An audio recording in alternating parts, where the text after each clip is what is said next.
English మాట్లాడడానికి భయపడుతున్నారా? అయితే మీకోసమే ఈ స్పోకెన్ ఇంగ్లీష్ క్లాసెస్. వెంటనే కాల్ చేసి జాయిన్ అవ్వండి. అమ్మ నమస్తే. నమస్తే అమ్మా జయలక్ష్మి. జయలక్ష్మి చక్కగా చెప్పారు. అదే నాకు ఫుల్ నేమ్ పిలవడం ఇష్టం అమ్మా. మా అబ్బా! పిల్లల్ని కూడా నేను ఫుల్ నేమ్ పిలుస్తా. అవునా? ఇన్నాళ్ళు జయ అనే అనుకున్నాను. ఓకే. ఓకే. ఇప్పుడు జయలక్ష్మి అని తెలిసాక పూర్తి పేరు పెద్దవాళ్ళు ఎందుకు పెడతారు? హ్మ్. ఒక ఉద్దేశంతో పెడతారు. పూర్తి పేరుతో పిలిస్తేనే ఆ పేరుకి అందం. అబ్బా! వినటానికి భలే ఆనందంగా ఉంది. అందరూ జయానే అంటారు తప్ప జయలక్ష్మి అనరమ్మా. నేను చక్కగా జయలక్ష్మి అంట. ఇవాళ ఓకే. నుంచి జయలక్ష్మి అనే పిలుస్తా. ఓకే. మీరు జయలక్ష్మి అన్నారు కదా! ఉమ్, సో, అందులో నుంచి ఒక టాపిక్ తీసుకుంటున్నాను చూడండి. తీసుకోండి అమ్మా. లక్ష్మీదేవి స్థిరంగా ఉండాలంటే ఏం చేయాలి? అది ఎంత బాగా అడిగారమ్మా. లక్ష్మీదేవికి చెంచల అని పేరు. హ్మ్. చెంచలాయ నమః పాదో పూజయామి, చపలాయ నమః జానుని పూజయామి అని ఆవిడ పూజిస్తాం. ఆ! ఆవిడ చెంచలగా ఉండడమే సరైనటువంటి లక్షణం లక్ష్మికి. అంటే స్థిరంగా ఉండకపోవడమే. స్థిరంగా ఉంటే ఏమవుతుందమ్మా? కదలకుండా ఉంటే స్టాగ్నేట్ అవుతుంది, మురిగిపోతుంది. ఓహ్! ఇప్పుడు అక్కడుంది హ్మ్. మనకి స్విస్ బ్యాంక్‌లో మన వాళ్ళకి చాలా మందికి డబ్బుంది. ఆ! ఏమైంది? అలానే ఉంది. ఎవరికి ఉపయోగపడింది? ఆ రోజు పెట్టినప్పుడు ఓ 100, 1000, 1,00,000, కోటో యూరోలు, హ్మ్. డాలర్లు. ఆ రోజు దాన్ని వాడుకుంటే బాగుండేది. ఇప్పుడు దాని విలువ ఏమైనట్టు? ఏదో యూరో విలువ పెరిగింది అంటారేమో. కానీ ఆ రోజు బంగారం కొనుక్కుంటే నాకింత విలువ వచ్చుండేది. హ్మ్. ఇవాళ అంతే ఉంటే ఏం పెరిగింది? ఆ రోజు నేను పొలం కొనుక్కునుంటే బోలెడు తినుండేదాన్ని. 10 మందికి పెట్టేదాన్ని. దానివల్ల ఇప్పుడు నాకేమిటి లాభం? కనుక ఏదైనా సరే చెంచలగా ఉండడం అన్నది లక్ష్మి యొక్క లక్షణం. సో, స్థిరంగా ఉండాలని కోరుకోవద్దంటారా? స్థిరంగా మన ఇంట్లో ఉండాలి గాని, చంచలమైన స్థిరత్వం ఉండాలి. ఆవిడ కదులుతుంది. అది ఎలా ఉండాలో చెప్తున్నాను. ఇంగ్లీష్‌లో కూడా కరెన్సీ అంటాం. కరెన్సీ అంటే ఏమిటర్థం? కరెంట్. ఓహో! ప్రవాహశీలము. ప్రవహిస్తుంటేనే దానికి విలువ. కదలాలంటే ఎప్పుడు కదులుతుందమ్మా? వెళ్ళిపోవడం కాదు గదా! ఆ! వస్తూ ఉంటుంది, వెడుతూ ఉంటుంది. వస్తూ ఉంటుంది, వెడుతూ ఉంటుంది. ఓహో! నీళ్లు అలా ప్రవహిస్తూ ఉంటే స్వచ్ఛంగా ఉంటాయి. ప్రవహించకపోతే వాసనొస్తాయి. వాసనొస్తాయి. నీరు స్వచ్ఛంగా ఉండడానికి ప్రవాహం ఎంత అవసరమో, ధనం కూడా దాని విలువ కలిగి ఉండడానికి అది ప్రవహిస్తూ ఉండాలి. వస్తూ ఉండాలి, ఇక్కడ ఉండకూడదు వెళ్ళి, మళ్ళీ అది వెళ్ళి రీజనరేట్ అవుతూ ఉండాలి. సరే. వస్తూ ఉండాలంటే ఏం చేయాలో చెప్పండి? అది. మీరు అట్లా అడిగారు, అది బాగుంది. ఎందుకంటే హ్మ్. లక్ష్మి తాను ఉంటాను అని చెప్పినటువంటి ప్రదేశాలు కొన్నున్నాయి. తన స్థానాలుగా. హుహుహు. పసుపు, పువ్వులు, ఏనుగు యొక్క కుంభస్థలం హ్మ్. లక్ష్మీప్రదం అంటారు దాన్ని చూస్తే. అంటే ఇంట్లో పెట్టుకుంటే కాదు సుమా, చూస్తే ఆ! ఆ! లక్ష్మీ కళగా కనిపిస్తూ ఉంటుంది. అట్లా చెప్పినటువంటి ప్రదేశాల్లో దీపము హుహు. ఇలాంటివి. అలాంటి వాటిల్లో ఆవిడ ఇంకా ఇష్టంగా వచ్చి కాసేపు కూర్చోవాలి కదా! ఆ! అలా కూర్చోవాలంటే ఆవిడ కూర్చునే చోటు ఇవ్వాలా?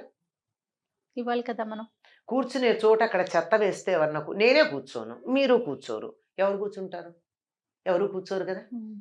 కనుక ఆవిడొచ్చి కూర్చోవాలంటే సరైనటువంటి స్థలం ఉండాలి. శుభ్రంగా ఉండాలి. శుచిగా ఉండాలి. ఆ! శుచి, శుభ్రత అని 2 ఉన్నాయి. ఆ 2 ఉంటే లక్ష్మీదేవి ఉంటుంది. హ్మ్. శుభ్రత అంటే పరిసరాలు నీట్‌గా ఉంచడం. హ్మ్. శుచి అంటే ఇది ప్రవర్తనకి సంబంధించింది. మన ప్రవర్తన సవ్యంగా ఉండాలి. అబద్ధం ఆడకూడదు. దొంగతనం చేయకూడదు. తిట్టకూడదు. చెత్త మాటలు మాట్లాడకూడదు. దురాలోచనలు చేయకూడదు. హ్మ్. ఇవన్నీ ఉన్న చోట లక్ష్మి తాను ఉంటాను అని చెప్పింది. ఇల్లు నాకు డబ్బు కావాలి. బావుంది. కానీ ఇల్లు చిమ్ముకునే ఓపిక లేదే. ఇల్లు శుభ్రంగా లేకపోతే ఆవిడొస్తుందా? ఏదో కష్టపడి ఇల్లు చిమ్మా. లేతే హ్మ్. ఎవరితోనో పెట్టి చిమ్మించా. కానీ నా బుర్రంతా చెత్తే. చెత్త. ఎవరిని మోసం చేద్దామా? ఏం అబద్ధం చెప్దామా? ఏ దొంగ ఎక్కడ ఏది కొట్టేద్దామా? హ్మ్. వీళ్ళు నాశనం అయితే బాగుండు. వాళ్ళు అడుక్కు తింటే నాకు సంతోషంగా ఉంటుంది. ఇలా ఆలోచన చేస్తూ ఉంటే అటువంటి చోటికి లక్ష్మీదేవి అడుగు పెట్టదు, పెట్టదు, పెట్టదు. మనకి వరలక్ష్మి వ్రతం మొన్ననే అయింది. అవునమ్మా. వరలక్ష్మి వ్రతం కథలో ఏముంది ఆవిడ గురించి చెప్పారు? చక్క ఆవిడ అందరికీ చెప్పారు ఇట్లా అంతేకాదు పూజ ఆవిడ ఏం చేసుకోండి చేసిందా? వ్రతం. తనంతట తానుగా వచ్చి ఈవిడ కల్లో కనిపించింది. ఆవిడ ప్రవర్తన ఎట్లాంటిది? అత్తమామల్ని సజావైన ప్రేమగా ప్రవర్తన. చూసుకుంటూ, గయ్యాళి కాక, హితంగా మితంగా మాట్లాడుతూ, ఉన్నంతలో సంతృప్తిగా చిరునవ్వులను చిందిస్తూ ఉండేది. ఉమ్. ఇది ఉంటే చాలు కదా. మనం అంటూ ఉంటాం కొంతమందిని చూసి, బా ఆ మొహంలో లక్ష్మీ కళ ఉట్టిపడుతోందండి అంటాం. లక్ష్మీ కళ ఉట్టిపడుతోందంటే అందంగా ఉన్నారనా? వాళ్ళేం పెద్ద అందంగా ఏం ఉండరు. లెక్క ప్రకారం చూస్తే పెద్ద కళ్ళు కావు, కోటేరేసిన ముక్కు కాదు, మంచి రంగు కాదు, ఏమీ కాదు. కానీ చూడంగానే ఇంకా ఇంకా ఇంకా చూడాలనిపిస్తుంది. ఈల వేసి గోల చేద్దాం అనిపించదు కానీ చెయ్యెత్తి దండం పెడదాం అనిపిస్తుంది ఆ ముఖం చూస్తే. ఆ. అటువంటి దానికి లక్ష్మీ కళ అంటారు. ఎందుకుంటుంది? వాళ్ళ మనసు బాగుంది గనక. లక్ష్మి స్థిరంగా ఉండాలంటే చాలా మామూలు ఇవన్నీ కాస్త వేగ్గా అనిపిస్తే మామూలుగా ఒక ఫార్ములా లాగా చెప్పాలి అంటే, సూర్యోదయానికన్నా ముందు గుమ్మంలో ముగ్గేసుకుని ఇళ్ళు చిమ్ముకుని ఇంట్లో అందరూ స్నానం చేసి ఉంటే ఆ ఇంటికి లక్ష్మి వస్తుంది. ఆలోచించండి ఎంతమందికి వీలవుతుందో. అది సూర్యోదయం తర్వాత మంచాల మీద మనుషులు కనపడితే ఇప్పుడు మన పని లేదులే ఇక్కడ అని అలా ఆవిడ వెళ్ళిపోతుందట, గుమ్మం దాకా వచ్చి కూడా. ఆ లోపలే అందరూ మెలకువ తెచ్చుకోవాలి.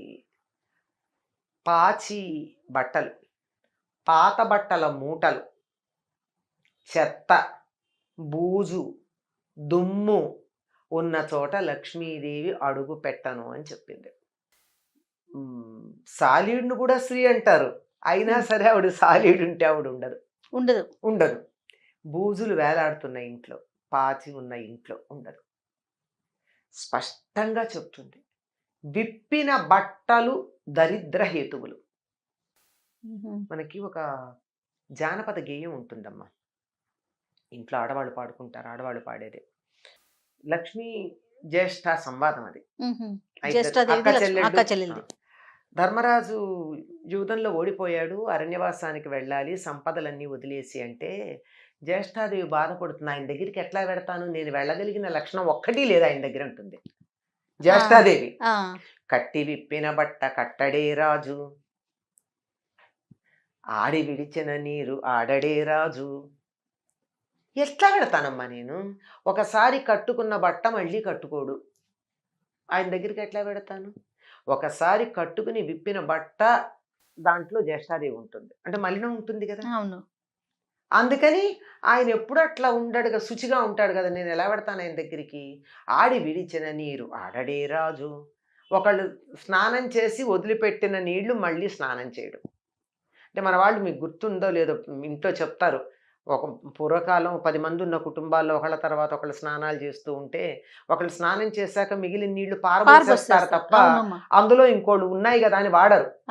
ఒకళ్ళు స్నానం చేసి వదిలిన నీళ్ళని ఇంకోళ్ళు స్నానం చేయకూడదు, అది దరిద్రం. ఇలాంటివి ఏవైతే ఉన్నాయో ఇవన్నీ చాలా చెప్తాయి. చేటలో పళ్ళను చెరపడే రాజు, ఇలాంటివి చెప్తుందంటే అంటే పాపం లక్ష్మీదేవి కూడా ఉంటుంది. నిజమే, మరి నేను మాత్రం వదిలిపెట్టి ఎట్లా పెడతాను ఈ లక్షణాలు ఉన్నవాడిని అని లక్ష్మీదేవి అంటుంది. సో తాను వెళ్తాను అంటుంది. ఈవిడేమో నేను ఆయన్ని వదలలేనంటుంది. ఇలా జ్యేష్ఠాదేవి ఉంటే ఆయన దగ్గరికి నేను వెళ్ళలేను, ఒక్క లక్షణం కూడా లేదు నేను వెళ్ళాలంటే అని ఆవిడ అంటుంది.